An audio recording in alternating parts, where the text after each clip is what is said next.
Pride Month reminds us of the extraordinary progress that we have made in the past 50 years. Since the first Pride protest in 1972, as a country, we've achieved huge milestones.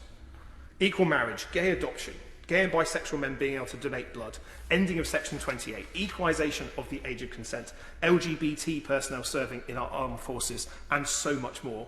But, Mr. Deputy Speaker, the achievements of the last 50 years has created a belief amongst many that equality is a one-way street. But we need to challenge that, because that has led to political consequences, and it's a consequence of comfortable complacency. The level of hate crime, the level of abuse, the marginalisation, the cutting and pasting of the headlines from the 1980s that once applied to gay people that are now being applied to trans non-binary people. We can see that. We can see that rollback of rights right in front of us.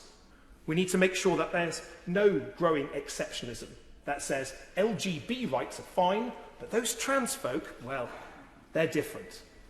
My word, there are songs by Katy Perry and One Direction that are older than my right to marry my boyfriend. I mean, hell, I think we've all probably got spices in our kitchen cabinets that are older than the right to equal marriage in this country.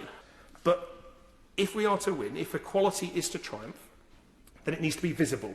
And those in the public eye, like me, like every member who has spoken here today in this debate, need to shake ourselves from any notion of comfortable complacency. And we need to amplify the voices of LGBT communities.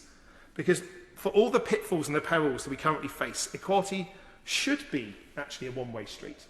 Things should only get better. But only if we have the determination to say no U-turns ahead. And that requires constant campaigning. And that's why visibility does matter.